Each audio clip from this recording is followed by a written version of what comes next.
Hello मंडळी, नमस्कार. स्वागत आहे तुमचं आपल्या चॅनलवर अजून एका नवीन व्हिडिओमध्ये. मी वर्षा राणी चौधरी, तुमची एक नवीन मैत्रीण आणि एक नवीन शेतकरी. तर खूप दिवसांनी आज व्हिडिओ बनवायला घेतले. जसं की मी नेहमी सांगते, हल्ली मी शॉर्ट व्हिडिओ जास्त लक्ष केंद्रित करते, कारण मला ते जरा सोपं वाटते लॉंग व्हिडिओपेक्षा. कारण लॉंग व्हिडिओला कॅमेरा सेट करा, रेकॉर्ड झालंय की नाही बघा. तुम्हाला तर माहिती आहे, जसं की मी स्वतःच कॅमेरा पण स्वतःच सगळं काही एडिटिंग वगैरे शूटिंग सगळं माझी मीच करते. आणि एक आपलं काम असतं की आपलं काही स्क्रिप्टेड नसतं, त्याच्यामुळे स्क्रिप्ट लिहायच्या वाचतात. जे रेग्युलर आहे डेली जीवनातलं तेच मी तुमच्याबरोबर शेअर करते. तर असो, खूप दिवसांनी आज आपला व्हिडिओ घेतलाय मी. वेळ नसतो म्हणून लॉंग व्हिडिओला मला वेळ मिळत नाही, म्हणून थोडे कमी येतात. आणि आज खूप दिवसांनी आज काहीतरी नवीन बनवते म्हणून तुमच्याशी शेअर करावं म्हणलं. तर हे बनवते मी पिशवी. माझ्याकडे एक जुना पेटीकोट होता, तर त्याचा थोडा उपयोग करून आणायचा आहे, आपल्याला घ्यायचा आहे. तर तुम्ही म्हणाल आता शिलाई मशीन काय केली. शिलाई मशीनचं झाले असं खूप दिवस झालं धुळकात पडलेली. तुम्ही जसं की बऱ्याच व्हिडिओमध्ये बघितले असेल, बाहेर शिलाई मशीन ठेवलेली आणि गावाला कसं धूळ वगैरे असते, कचरा वगैरे उडून येतो, त्यामुळं झाली जाम. आणि त्याचं ऑइल माझ्याकडं संपले मशीनचं. तर मला काही करमाळ्याला गेल्यावर ऑइल आणायचं लक्षात राहीनं झाले. आणि जेव्हा व्हिडिओ बनवायला बसेल तेव्हा कोंबड्यांना बाग द्यायची असते, मग तर मुद्दाम देतोय बाग. तर मशीनचं संपलेले ऑइल, आणि ऑइल शिवाय मशीन साफ करता येणार नाही म्हणून आपलं. आणि मला तेवढा वेळ पण नाही आता, मला मशीन चालू करायची. माझं मकर संक्रांतीसाठी ब्लाऊज वगैरे शिवायचे.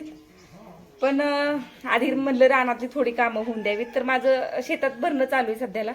अण्णा गेलेत मळ्यात भरण्याला, अजून लाईट काय आली नाही, अजून लाईट घ्यायची. चौधरी साहेब गेले कामाला, कामं वगैरे पडलेत तशीच घरातली. आणि आज घेतलाय व्हिडिओ बनवायला.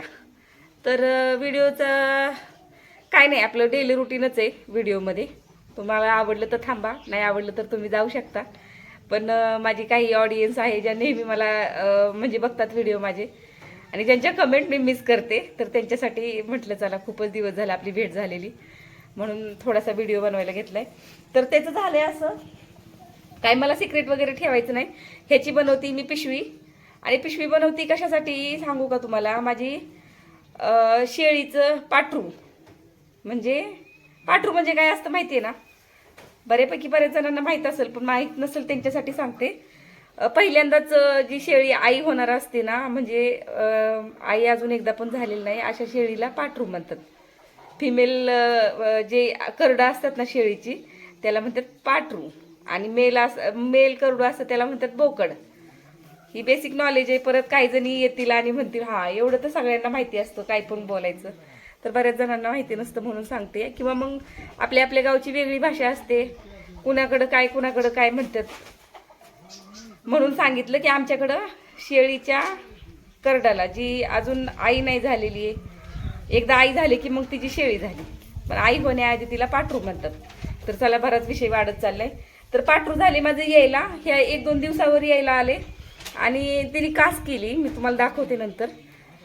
कास केली, पण तिचा प्रॉब्लेम असा आहे, तिला अजून अक्कल नाही. आई होणार आहे, ह्या 2-3 दिवसावर आई व्हायला आली, पण तिला ही अक्कल नाही की ती स्वतः दूध पिते. आहे ना आश्चर्यकारक गोष्ट, की स्वतःलाच पिती. मग असं नाही झालं पाहिजे. हिला जर ही सवय राहिली तर. आम्हाला नव्हतं माहिती की स्वतः पिती म्हणून. पण ती पाणवली, आता कास केली, चांगली कास लाल झाली तिची. आणि आम्ही म्हणतो एकच सड कसं काय फुगलेला दिसतोय, आणि एक सड मोकळा झालाय, म्हणजे पिऊन ती रिकामा केलाय. तर असं कसं काय झालं. तर थोडं लक्ष दिलं त्याच्याकडं, तर ती स्वतःच पिती स्वतःला. नवल वाटण्यासारखे का नाही, गजब. तसं झाले. मग तिला मी म्हणजे माझ्या मम्मी पप्पांना विचारलं की पाठरू तिलाच पिती पाठ, तर काय करू त्याच्यासाठी.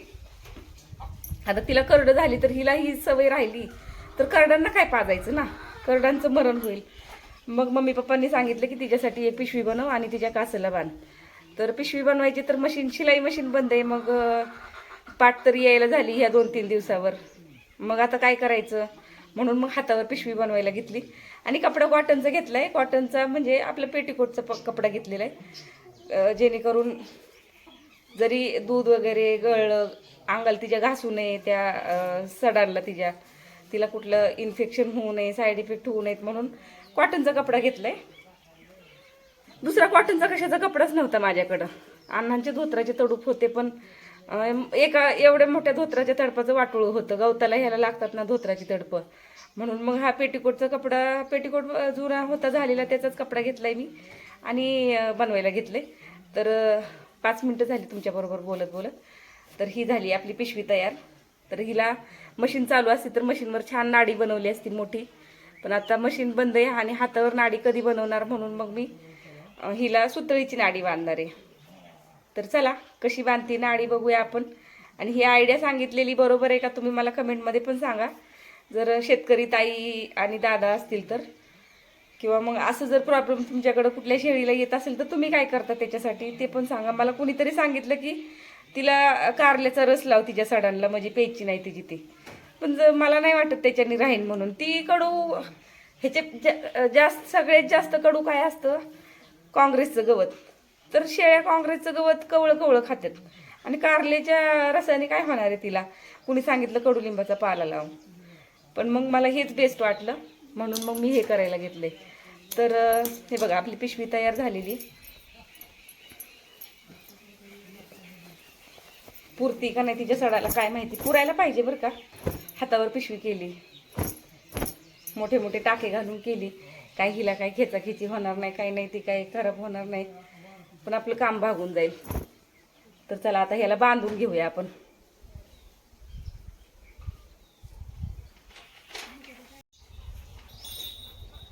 आता इकडे नाडी जर बनवली असते आपण, म्हणजे नॉट तुमच्या भाषेत सांगायचं म्हटलं तर, आमच्या गावठी भाषेमध्ये नाडी. तर एक बसवून झालेली, पण मी म्हटलं दुसरी पण तुम्हाला जोडून दाखवावी. रशी जरा जास्त मोठी घेतली मी, सुतळी घेतली. नाडी बसवली असती तर मशीनवर आपल्याला जोडता आली असती. मशीनच बंद आहे म्हणा, पण सुतळी गाठ शिलाईमधून राहणार नाही, धागे निघतील म्हणून काय केले, अशी गाठ मारून घेतली सुतळीला पहिली, म्हणजे जेणेकरून निसटू नये.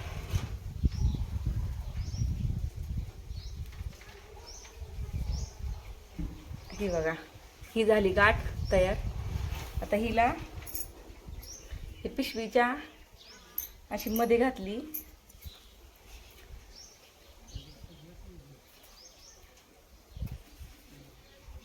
हे असं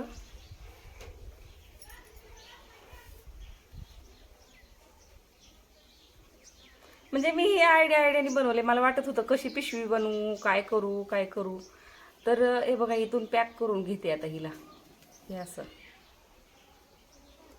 म्हणजे जेणेकरून धागा तुटला काय झालं तरी आपलं मुरड घातलेली अशी लवकर निघत नाही. ह्याला मुरड शिलाई म्हणतात गावाकडं. आणि जरी एखादा धागा तुटला तरी पण त्या गाठीमुळे ना ती पिशवी बाहेर निसटणार नाही, धाग्यांमध्ये गुंतून राहणार. तर ही अशी आयडिया केली मी पिशवी बांधायसाठी. सुतळी वगैरे बांधली त्याला दिसते का पण तुम्हाला.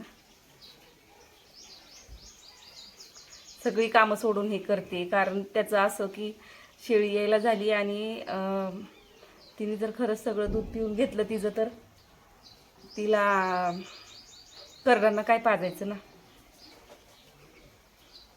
येले लगेच वरचं दूध तर त्यांना पाजता येणार नाही, म्हणून ही मेहनत घ्यायची आली.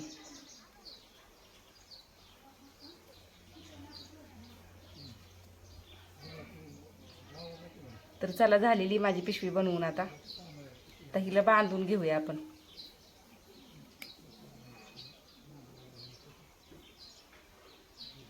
असतात काय काय जनावर अशी खोडील.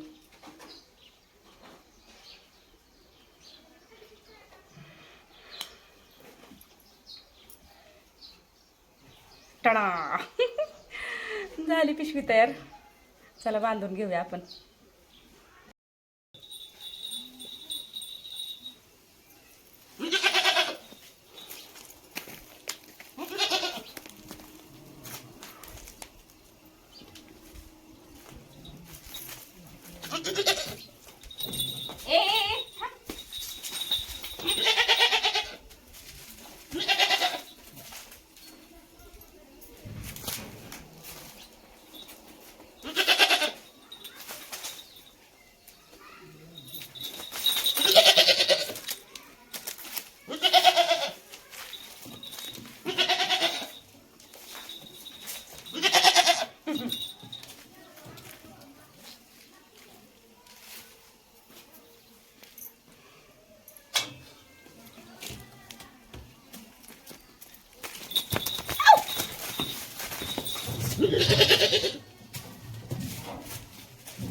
ती काय बांधून देईना बाबा मला.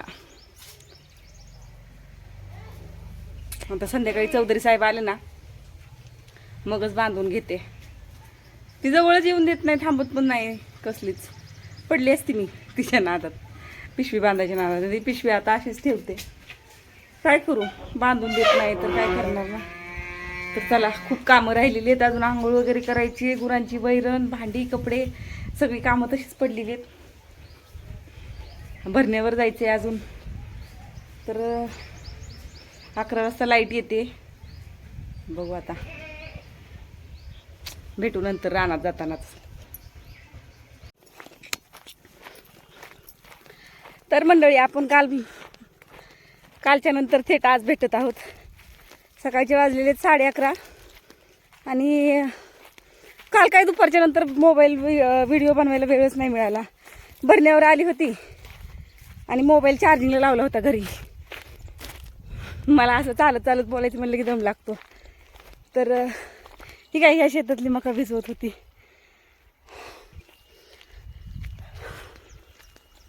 रात्री पण भरण्यावर होती 1 वाजेपर्यंत. आणि विशेष म्हणजे एकटी होती. तसं मला चौधरी साहेब कधी भरण्यावर येऊन देत नाहीत रात्रीपाळीला. रात्रीपाळीला त्यांचं तेच असतात नाईट भरण्याला. पण 9 वाजता लाईट आली आणि चौधरी साहेब काल सकाळी 6 वाजता गेले होते. रात्री 8 वाजता घरी आले. म्हणजे जवळजवळ 14 तास त्यांनी काम केलं. आले, जेवलं की लगेच पडले, असं झोपी गेले. मग मला काय त्यांना उठवूच वाटलं नाही की जावा भरण्याला. मग 9 वाजता मोटर चालू केलेली. 1:45 वाजता मोटर बंद केली मी. रानात येता येता मोटर चालू करता करता काहीतरी 9:30 झाले असतील मला. आणि 1:45 वाजता बंद केली ती. तर अर्धी झाली भिजवायची, अर्धी राहिली. आता आज आहे बुधवार आणि आज 1 तासाचीच लाईट असते. 11 वाजता लाईट आली आणि आता 11:30 वाजून गेलेत. मला ना आज डाळिंबावर फवारणी करायची. तर तिकडं ड्रम भरून ठेवायला चालली मी. तर चला बाबा, गेल्यावर भेटू. मला चालत चालत बोलायचं म्हणल्यावर दम लागतो. तर आता हिथला टी बंद करायचा आहे आणि वर ड्रीपवर पाणी लावून ड्रम भरायचा आहे तिकडं. तर चला टी बंद करून घेते आधी हिथला मी. तुम्हाला सांगू का, आमच्या पाईपलाईनचे 2 भाग आहेत. ह्या विहिरीपाशी एक टी आहे. ह्या विहिरीपासून वरच्या शेतामध्ये पाणी लावायचं असल्यावर इथं म्हणजे कॉक बसवायचा आहे इथं खरं तर, पण आम्ही तात्पुरतं हे वाकडं बसवून खाली पाणी घेतो. तर इथून खालच्या शेताला हे वाकडं बसवून त्याला पाईप जोडला की खालच्या म्हणजे मकाकडं कांद्याला असं पाणी जातं, म्हणजे कॅनलच्या बाजूला. आणि इथला टी बंद केला ना की वरच्या बाजूला पाणी जातं, म्हणजे डाळिंबाकडं. माझ्या ना खूप दिवस ही पाईपलाईनचं जजमेंटच डोक्यात बसत नव्हतं. मला कळतच नसायचं कुठले टी बंद केल्यावर कुठल्या टीला कसं पाणी जाते. पण ते हल्ली मला जरा सारखं भरण्यावर येण्यात येतं ना, तेव्हापासून मला कळायला लागलं की कुठं कोणत्या टीवर पाणी लावायचं असल्यावर कुठले कॉक बंद करायला लागतात, कुठले टी खोलायला लागतात, ते आता लक्षात बसायला लागले. माझ्या आईच्या इकडं मळ्यातच म्हणजे घराच्या जवळच विहीर होती आणि एकदम शेताच्या शेवटच्या टोकापर्यंत पाईपलाईन होती. त्याच्यामुळे असे 2 जॉईंट वगैरे कुठं नव्हते. तर आमचं जरा जास्तच राडा आहे पाईपलाईनींचा. आमचं कसं राडा आहे, मग ह्या शेताच्या मध्यावर विहीर आहे, मग इथून खाली वेगळी पाईपलाईन, इकडून वरची वेगळी पाईपलाईन, आणि परत खालून घरापासून वर आणलेली ती वेगळी पाईपलाईन. असं सगळं पाईपलाईनींचं जाळंच होऊन बसलेलं आहे. तर असो, खूपच दिवस माझ्या हे लक्षातच येत नसायचं की कुठलं टी जोडल्यावर. मी नेहमी चौधरी साहेबांना बोलायची की मला तुम्ही टीचं सांगावं, कोणत्या टीवर कसं कोणीकडं पाणी जोडायचं, कोणीकडं सोडायचे, काय करायचे, तुम्ही मला सांगत नाही, त्याच्यामुळे मला कळत नाही. आणि मग ते काय करायचे, मला जिथल्या तिथं टी जोडून द्यायचे, ज्या त्या कॉकवर पाणी सोडून द्यायचे, आणि नंतर मग मी नुसतं भरणं करायची. पण ते हल्ली थोडं लक्ष दिलं ना, लक्ष देते ना, त्याच्यामुळे आता कळायला लागले. आणि आज मला डाळिंबावर पाणी घ्यायचं होतं म्हणून हा मधला टी बंद करायची वेळ आली माझ्यावर. नाहीतर खालचंच भरणं चालू आहे सध्याला, विहिरीच्या खालचंच. मका भिजवायची, कांदा भिजवायचा आहे. तर आता परत विहिरीतलं पाणी जरा कमी यायला लागले. आता थोडंच भरणं होतं आहे रोज, जास्त काही भरणं होईना झाले. 2-2.5 तास मोटर चालायला लागली आतापासूनच. हे अशीच झंझट आहे बघा. शेत भरपूर आहे, पण शेत भरपूर म्हणजे 4-5 एकर शेती आहे. मला बऱ्याच जणांनी कमेंटमध्ये विचारलं किती एकर शेत आहे. आपण काही लय मोठे शेतीवाले शेतकरी नाहीत का, आपण लय मोठे बागायतदार पण नाहीत. पोटापुरती 4-5 एकर, 5-6 एकर जमीन असेल, आणि एक विहीर आहे स्वतःची ही, आणि एक मळ्यात बोर आहे, आणि एक सामायिक विहीर आहे. तर पाणीच पुरत नाही आम्हाला. घेतलंय टी बंद करून, आता मोटर चालू करून वर पाणी लावायचे सरळ. झाली बाबा मोटर चालू. मला असं वाटलं होतं होईल का नाही चालू, काय माहिती. उशीर झालाय ना, लाईट जायचा टाईम होता आलाय, म्हणून वाटायचं काय माहिती लाईट गेली का आहे. तर आता ह्या किल्ल्या हिथंच ठेवून देते, पुन्हा खाली पाणी घ्यायला लागेल ना अजून मकावर. बाबा कुसाळ बांधाच्या कडेने चाललं तरी कुसाळ अंगात घुसतात आणि लय चावतात कुसाळ. तर चला आता आपल्याला ड्रम न्यायचा आहे वरती, तिथं बांधावर ड्रम ठेवलेला आहे. ड्रीप जवळ न्यायचा आणि भरून ठेवायचा आहे. ड्रीपच्याच नळीने भरून ठेवणार आहे.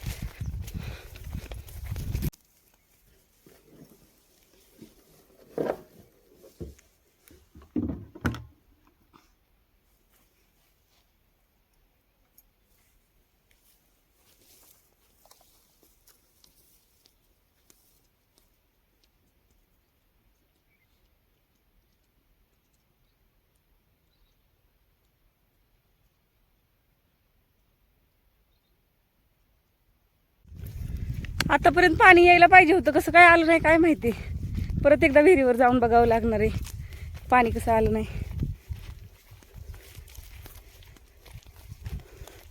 मोटर तर चालू झाली होती, पण लाईट गेली का काय माहिती. आता बघते जाऊन. मोटरची काही लाईट नाही बघा. आता चालली किल्ल्या घेऊन घरी. संध्याकाळी ड्रम भरायला येईन. आता काय करणार. आज म्हणलं होतं फवारणी करायला येईन डाळिंबाची, भरणं नाही दिवसाचं. तर घरी कामं तशी भरपूर आहेत, पण म्हणलं होऊन जाईल फवारणी. तर सिंगल फ्यूज लाईट आहे. रात्रभर लाईट होती म्हणून लाईट नाही आता असं समजलं. मला असं वाटलं मोटर चालू होती आणि परत बंद का पडते लगेच मनाने. तर फोन केल्यावर जावच्या पोरीला फोन केला म्हणती ठेवचा घोटाळा करून काहीतरी. तर चला आता जाता जाता शेळीला एवढं एवढं मकवान घेऊन जाते थोडंसं आणि भेटू घरी गेल्यावर.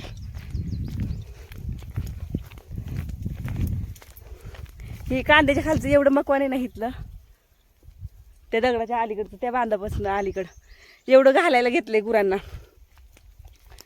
काही वाढलं नाही काय नाही, पाणी द्यायला उगत जोर ह्याला म्हणून गुरांना घालून टाकायचं म्हणून नेतोय आपल्या ह्यातलं थोडं थोडं. तर चला बाबा आता घरी गेल्यावर भेटूया.